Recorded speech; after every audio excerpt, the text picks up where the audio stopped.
দীপাকে ভুল বুঝে সূর্য ও সোনা যে প্লেনে করে চলে যাচ্ছিল সেই প্লেনটি মাঝ আকাশেই ক্র্যাশ করে। প্লেন ক্র্যাশের পরে সূর্যকে জীবিত অবস্থায় পাওয়া গেলেও সোনার কোনো হদিস মেলে না এবং রেস্কিউ টিমকে জিজ্ঞাসা করে জানা যায় ওই প্লেনের একজন যাত্রী ছাড়া কাউকেই বাঁচানো সম্ভব হয়নি। হ্যাঁ বন্ধুরা, ঠিক এমনটাই দেখতে চলেছি অনুরাগের ছোঁয়ার আগামী পর্বগুলিতে। বিস্তারিত জানতে চ্যানেলটি সাবস্ক্রাইব করে ভিডিওটি শেষ পর্যন্ত দেখতে থাকুন। গল্প শুরুতেই আমরা দেখতে পাবো যে সোনা আর সূর্য দুজনেই দীপার ওপর প্রচণ্ড রেগে গেছে। তারা সিদ্ধান্ত নিয়ে ফেলে এই সম্পর্ক আর টিকবে না। দীপাকে না জানিয়ে কাউকে কিছু না বলেই সোজা বাড়ি ছেড়ে বেরিয়ে পড়ে সূর্য ও সোনা। দীপক বুঝতেই পারে না এমনটা হতে চলেছে। দীপ ফোন করে সব কিছু বলে দেয়। খবরটা পাওয়ার পরেই সে পাগলের মতো দৌড়ে রাস্তায় আসে এবং তখনই সে দেখতে পায় সোনা ও সূর্য গাড়িতে উঠে পড়েছে ও গাড়িটি চলতে শুরু করেছে। দীপা তখন গাড়ির সাথে সাথে দৌড়াতে শুরু করে আর বলতে লাগে, সোনা, ডাক্তারবাবু, কোথাও যেও না, আমি তোমাদের ছাড়া একদম একা হয়ে যাব, আমার সব ভুল হয়ে গেছে, আর কখনো হবে না। কিন্তু ততক্ষণে খুব দেরি হয়ে গেছে। সূর্য গাড়ির গতি বাড়িয়ে দিতে বলে।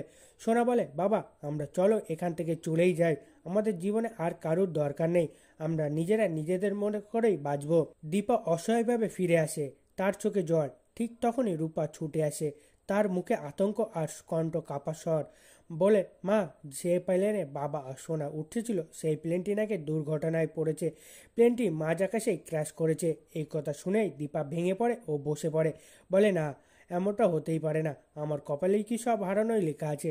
ঠিক তখনই আসে অবিনাশের ফোন কল। তার গলা কাঁপছে। অবিনাশ বলে, দীপা, দুর্ঘটনার সময় মারা গেছে, তবে একজন বেঁচে আছে, তাকে মুম্বাইয়ের এক হাসপাতালে ভর্তি করা হয়েছে। তুমি আর রূপা দেরি করো না, তাড়াতাড়ি চলে আসো। এক মুহূর্তে সময় নষ্ট না করে দীপা আর রূপা রওনা দেয় মুম্বাইয়ের উদ্দেশ্যে। হাসপাতালে গিয়ে তারা দেখে সেই বেঁচে যাওয়া মানুষটি আর কেউ নয়, সেই হলো ডাক্তার সূর্য সেনগুপ্ত।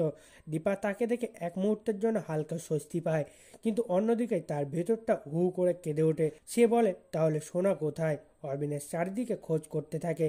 খোঁজ নেয় হাসপাতালে, এয়ারলাইন্স, রেস্কিউ টিম, কিন্তু সোনার কোনো খোঁজ মেলে না। তারপর একসময় অবিনাশ দীপাকে ফোন করে বলে, দীপা, সূর্য বেঁচে আছে কিন্তু সোনাকে কোনো খুঁজে পাওয়া যাচ্ছে না, হয়তো ও আর বেঁচে নেই, আমি দুঃখিত।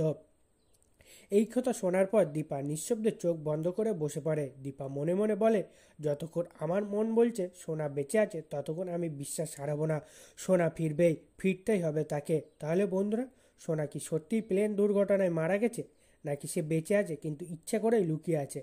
এখন প্রশ্ন তোমাদের দিকেই, তোমাদের কি মনে হয়, সোনা কি আবারও ফিরবে, নাকি এখানেই গল্পের নতুন মোড় শুরু হতে চলেছে?